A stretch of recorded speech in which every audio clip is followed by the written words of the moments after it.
नमस्कार, good morning, शुभ सकाळ. आज मी आणि माझा मित्र मशरूम शोधण्यासाठी आलो आहे. बघा, गावाकडे 2-4 दिवस आलो होतो सुट्टीवरती श्रावण महिन्यामध्ये. तर मशरूम हे श्रावण महिन्यामध्ये आपल्याला गावाकडे आलेले किंवा आपल्याला शेतामध्ये किंवा पडजमीन डोंगरा भागामध्ये आपल्याला मशरूम आलेले वगैरे दिसतात. आता आम्ही आमच्या शेतामध्ये मशरूम शोधण्यासाठी आलो होतो. हे आता आमच्या शेतातली हळद, पलीकडे सोयाबीन लावलेलं आहे, तसेच तूर आहे. त्याचसोबत आपल्या शेतामध्ये कापूस पण लागवड करण्यात आलेली आहे.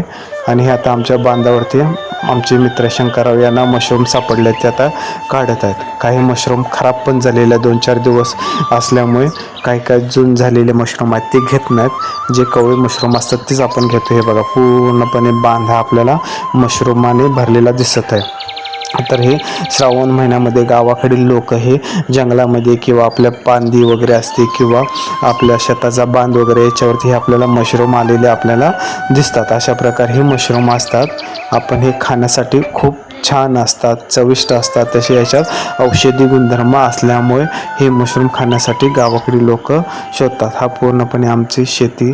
आणि हे मशरूम खराब झालेलं बघा, याच्यावरती बारीक बारीक तुम्हाला आळ्या पडलेल्या पण दिसत आहेत. हे बघा, तर 2-4 दिवस झाले की ते मशरूम आपणच खराब व्हायला सुरुवात होते व त्याच्यावरती अशा बारीक आळ्या पडलेल्या आपल्याला दिसतात. तर मशरूम काढताना पहिल्यांदा ते व्यवस्थित बघून नंतरच ते मशरूम आपण खाण्यासाठी वापरतो. गावाकडील लोक हे श्रावण महिन्यामध्ये मशरूम बघण्यासाठी सकाळी सकाळी फिरायला वगैरे जाताना दिसतात. आता आपण दुसरीकडे आलेलो आहे रस्त्याच्या बाजूला आणि डोंगरामध्ये बघा घनदाट जंगल आहे आजूबाजूला. आता आपण याच्यात पण शोधा येत आपल्याला इथे एक मशरूम दिसलं, पण ते मशरूम खाण्यायोग्य नाही, ते विषारी मशरूम म्हणून देखील असते. हे बघा, ते एक प्रकारची ती बुरशीच आहे.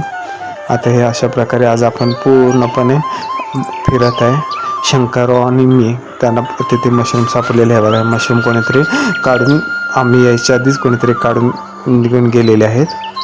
सकाळ सकाळ खूप गावाकडे लोक हे मशरूम शोधण्यासाठी आपल्याला फिरताना वगैरे दिसतील. आता मशरूम शोधता शोधता आम्हाला एका ठिकाणी रानकारली म्हणजेच करटुले पण सापडले. हे तुम्हाला आता आम्ही दाखवतो. हे बघा, अशा प्रकारे रानकारलीचा वेल आहे, इथे करटुले आहेत, ते आता आम्ही भाजीसाठी घेत आहे. तर आजचा हा व्हिडिओ आपणास कसा वाटला तो नक्की एकदा कमेंटमध्ये कळवा आणि या व्हिडिओला शेअर व लाईक करा. धन्यवाद. भेटू पुढे.